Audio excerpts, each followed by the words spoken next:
Hey friends, welcome back to Farmhouse Harvest. Today, I thought I would do a video on how to use one chicken to make 3 family meals.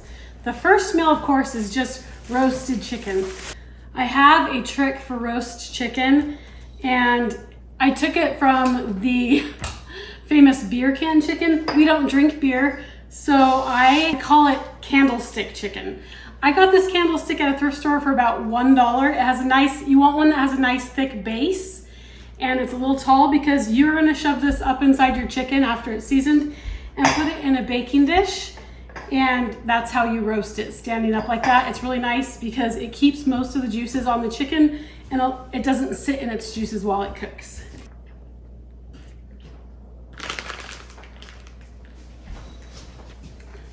Then you're gonna pull out the gizzards and whatever's inside there. You can either cook these in your pan, they kind of add to your pan drippings for really good gravy, or feed them to your dog, or if you want to eat them, you can eat them. So once you have that nice and cleaned out and your chicken dried off a little bit,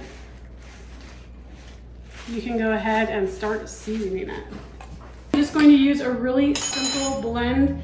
It's called Rodeo Ranch. I did add some granulated garlic to this, but it's just really good for chicken and fish. And so I'm just gonna generously, I'm not even measuring, I'm just covering my chicken and rubbing that in.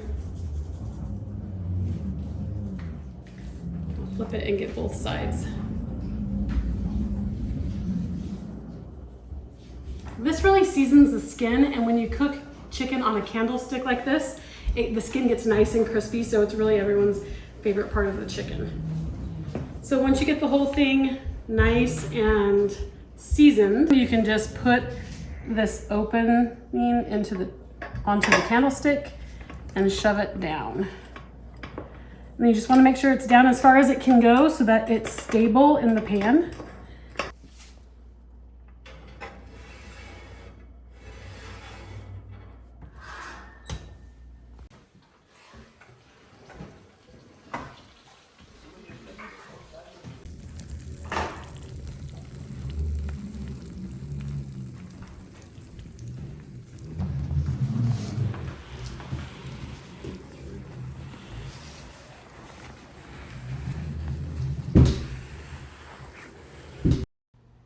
Yes, I actually do use a clean pair of hot pads to lift this chicken, candlestick chicken, up out of the pan. And then of course, I will wash those later, but you got to be careful because it is super hot, but you need to get it off the candlestick, which usually has some hot liquid, hot chicken juice in it.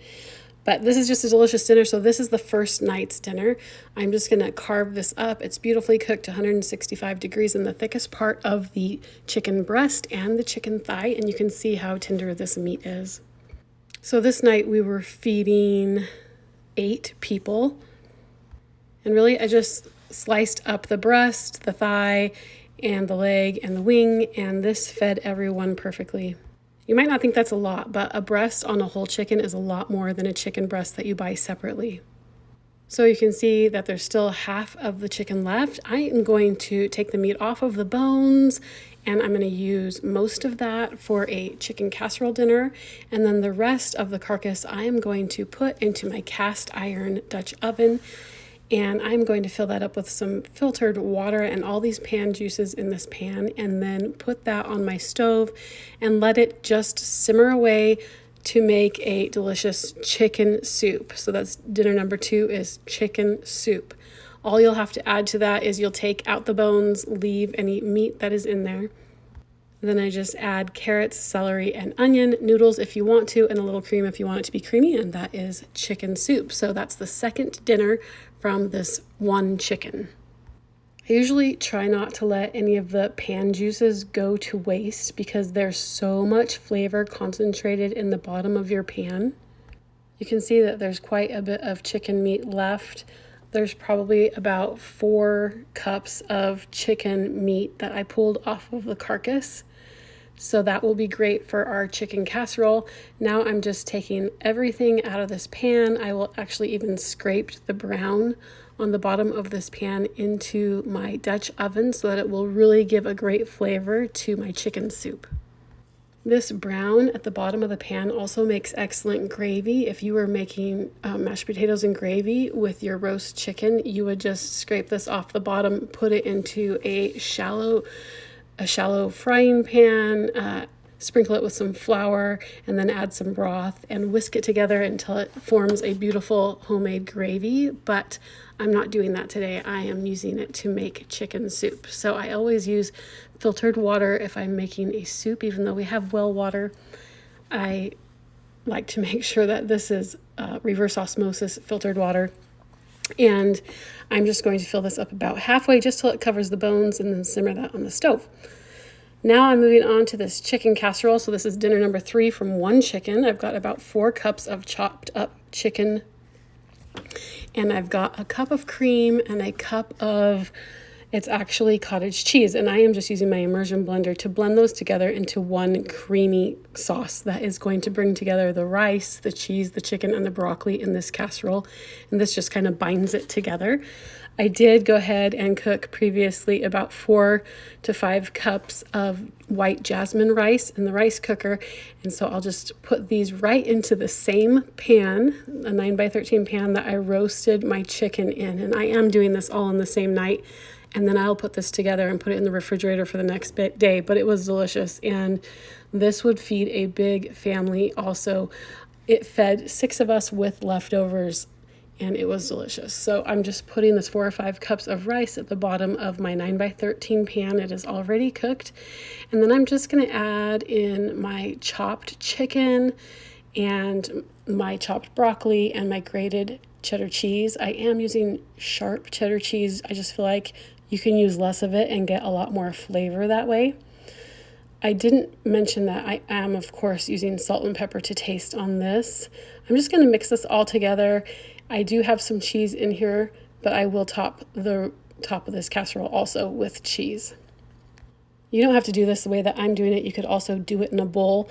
I just didn't want to dirty one more dish because I already have a lot of dishes to do. So I'm just mixing it together in my 9x13 pan. Once I get all of these ingredients mixed together, I am going to spread the cream sauce, which is the cream and the cottage cheese that I blended together until it was smooth. You could also use a cream of mushroom or a cream of chicken soup here. I really don't like using those if I don't have to because they have monosodium glutamate in it and other things that aren't healthy for you. So this was a great combination, and the creaminess of the cream and the cottage cheese blended together was perfect. And because I put it in the refrigerator overnight, it soaked down into the rice and just made it nice and crispy on the edges and creamy in the middle of this casserole. And it was delicious. I am also topping this cream layer with more shredded cheddar cheese, and that cream layer will also help mix together with that cheddar cheese as it melts on the dish. And it's delicious. I hope that this video helps you out, helps you learn how to make one chicken last a lot longer and feed a lot more people. This is the way that my mother did it and my grandmother did it. It is delicious. I hope it gives you some inspiration. As always, thank you so much for watching my video. If you have any questions, leave them in the comments below. If you have any great ways to make a chicken spread for more meals, let me know in the comments below. If you haven't subscribed yet, please do, and we'll see you next time.